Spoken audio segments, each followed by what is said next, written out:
just as they've always rationalized war in the past.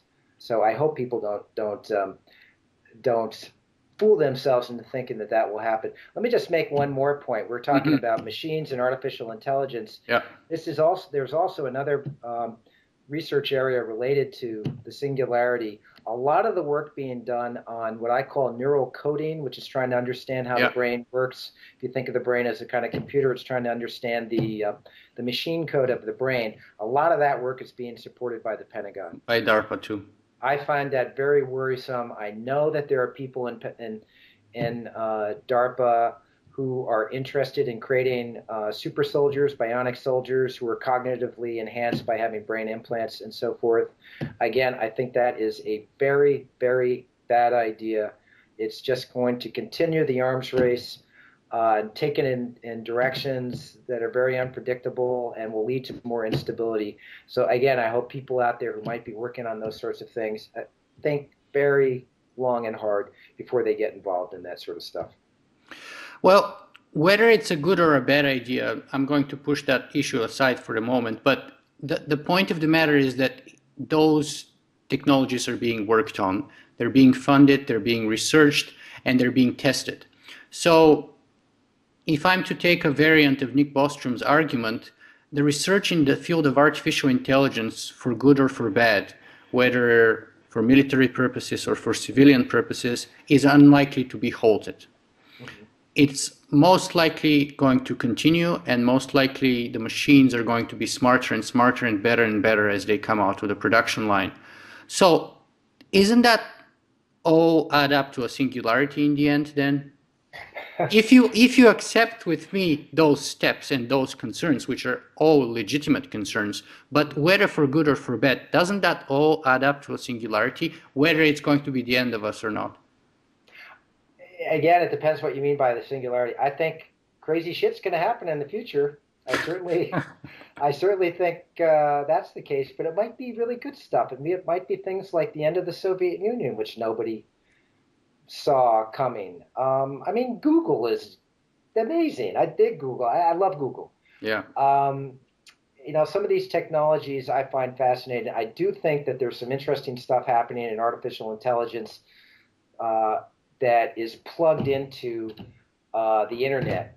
So the internet can provide this kind of database for common sense reasoning that is extraordinary, that wasn't possible in artificial intelligence research just 20 years ago. So that kind of stuff I see as very exciting. And I think even quantum computer research is pretty cool, Mm-hmm. and that could go in all sorts of interesting directions. I still think that we're going to be stuck with the essentials of the human condition, which means that we are mortal creatures. We get lonely sometimes. We're all searching for love and for meaning in our lives. In terms of those sorts of things being changed in some radical way because we become cyborgs or live in cyberspace, um, I just don't see it happening. So, but isn't that the spiritual John Horgan rather than the scientist? I mean, we have all the evidence here, or what I think is the evidence of things progressing along, and then you say, I just don't see it happening. I mean, if you look at it scientifically, you have to say, well, we have A, B, C, and D, and yes, maybe Z, maybe Z. But you're saying, yes, I accept A, B, C, and D, but I don't see Z. Well, Nick, I don't know. I think you seem to be a true believer, and I've given you my best shot at trying to convince you, try to not convince you, but just show you where my skepticism comes from. I feel like it's based not on some kind of mystical, spiritual outlook, but on a pretty hard-headed assessment of where science and technology are right now. Mm-hmm. And you might be right. There might be some crazy machine that's running around the halls of Google right now that they're gonna let out, and it's the HAL that everybody has been waiting for all these years. But I want to see it before I believe it. Okay, let me just zoom back a little bit because we've been discussing the term, and there's a lot of disagreement about the definition of singularity. So let me ask you, John, how do you define the singularity in your own view? What is the singularity? Well, that's a good question. So the skeptic in me seizes on certain essential elements. The one element that I think is very concrete and that I like to focus on is the element of immortality. Mm-hmm.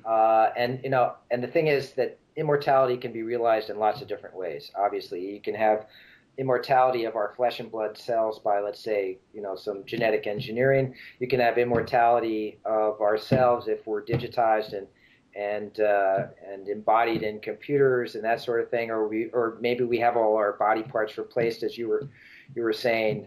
So that's one part of it.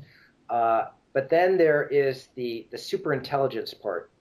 And that again can be something that involves, let's say, brain implants in people who are like you and me, or it can be pure robots, pure metal and silicon devices that become super intelligent and maybe have a mind completely different from our minds.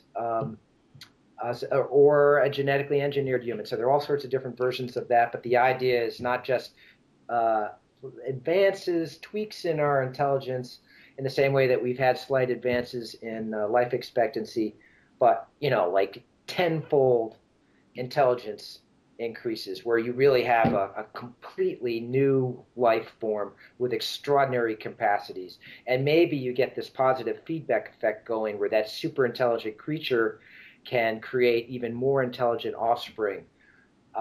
So those two elements, the superintelligence and especially positive feedback, superintelligence, and immortality, are the ones that I think are the pillars of the singularity, and those are the two elements that I'm most skeptical of.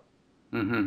So, in other words, you're convinced that the human condition is fundamentally inescapable. I mean, as far as I can tell now, again, it's not. I know you think you want. You think that I've got some sort of spiritual resistance to this. It's science, and it's looking at what science and medicine are doing right now.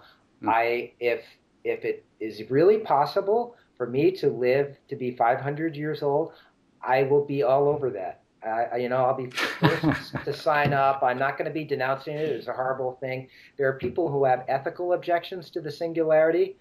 My ethical objections come from people talking about these things as imminent when there's really no evidence for that. But in terms of whether I think it would be a groovy thing or not to have an IQ of 700 and to be able to live to 500 and have the body of a 25-year-old, I think that's just fine. And if it can happen, I think it will happen. There's no stopping it because people with money will pay for it. But it's not going to happen. Not in this century. Very well, John.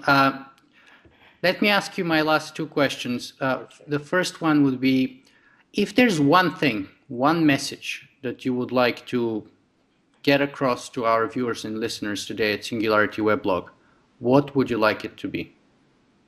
Stop thinking about becoming a super intelligent cyborg and start thinking about how to create a world without war. Very nice. Fantastic. I can't do better than that. That's pretty good, I think. Okay. I like it. And for those of us who are interested to find out more about you, to follow your writings, etc., where could they go and get some more information on you? Sure. I have a personal website. It's just johnhorgan.org. Mm-hmm. And you can also go to the Scientific American website, which is just sciam.com. And I have a blog there called Crosscheck, where I say mean things about lots of other people besides believers in the singularity. Well, on this note, John, I have to say it's been a pleasure talking to you today. I really appreciate you taking your time to be a guest here at Singularity Podcast. And I hope that we do that again. It was my pleasure, really, Nick. Thank you, John.